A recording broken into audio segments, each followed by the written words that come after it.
इसे कहते हैं सच्चा प्यार। यह कहानी खास है क्योंकि इस कहानी में कुछ अलग है, कुछ नया है। इस प्रेम कहानी में गरीबी और अमीरी के मतभेद को मिटाते हुए मोहब्बत का एक ऐसा उदाहरण है जो आज की दुनिया में बहुत ही कम देखने को मिलता है। एक अमीर लड़का था, उसे एक गरीब किसान की लड़की से प्यार हो गया। लड़की सुंदर होने के साथ साथ काफ़ी समझदार भी थी। एक दिन जब लड़के ने उस लड़की को बताया कि वह उससे प्यार करता है और उससे शादी करना चाहता है, तो लड़की ने कुछ सोचने के बाद उस लड़के को शादी करने से इनकार कर दिया क्योंकि वह गरीब परिवार से रिश्ता रखती थी। लेकिन कुछ समय बाद जब ये बात उस लड़के को पता चली तो उसने लड़की के माता पिता से बात की और उस लड़की को समझाया। काफ़ी समझाने के बाद वह लड़की मान गई और दोनों की शादी हो गई। शादी के बाद लड़का उसे बहुत प्यार करता था। दोनों का दाम्पत्य जीवन काफ़ी अच्छा चल रहा था। लेकिन कुछ महीनों बाद लड़की को चर्म रोग हो गया, जिसके कारण उसकी खूबसूरती ढलने लगी।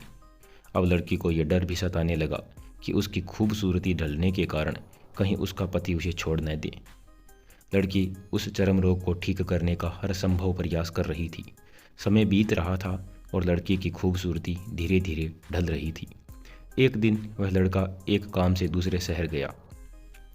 जब लड़का वहाँ से वापस आ रहा था तो उसका रास्ते में एक कार के साथ एक्सीडेंट हो गया। उस दुर्घटना के दौरान लड़के की आंखों की रोशनी चली गई। इस दुर्घटना के कुछ समय बाद उनका जीवन फिर से सामान्य और सुखी बीतने लगा। वह लड़की चर्म रोग की वजह से दिन प्रतिदिन कमज़ोर और बदसूरत होती चली गई, लेकिन पति अंधा होने के कारण उनका दाम्पत्य जीवन ठीक चलता रहा और दिखाई न देने के कारण वह लड़का उससे पहले की तरह ही प्यार करता रहा। कुछ सालों बाद बीमारी के कारण उस लड़की की मृत्यु हो गई।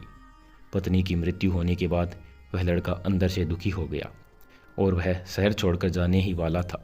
तभी उसके पड़ोसी ने उसे सांत्वना देते हुए कहा, अब आप तो अपनी पत्नी के बिना अकेले पड़ जाएंगे। वह आपका काफ़ी ख्याल रखती थी। अब आपका जीवन अंधकार में कैसे व्यतीत होगा। तब उस लड़के ने अपने पड़ोसी की ओर देखा और गहरी सांस लेते हुए कहा, मैं कभी अंधा था ही नहीं, लेकिन मैं ये सोचकर अंधे होने का नाटक करता रहा कि कहीं मेरी पत्नी को उसकी बीमारी और बदसूरती का कारण यह ना लगे कि मैं उससे प्यार नहीं करता। इसलिए मैं इतने सालों तक बिना कुछ कहे हुए अपनी पत्नी की खुशी के लिए अंधा बना रहा। ये बात सुनकर पड़ोसी की आंखों में आंसू छलक आए और वह लड़का वहाँ से उठकर चला गया। शिक्षा: अगर आप जीवन भर खुश रहना चाहते हैं तो आप लोगों की कमियों की तरफ ही नहीं बल्कि उनकी खूबियों की तरफ भी गौर कीजिए। आपका जीवन आसान हो जाएगा। तो दोस्तों, ये थी आज की कहानी। अगर कहानी आपको पसंद आई है तो हमारे चैनल को सब्सक्राइब करना बिल्कुल भी ना भूलें और इस वीडियो को लाइक और शेयर ज़रूर कर दीजिए। धन्यवाद।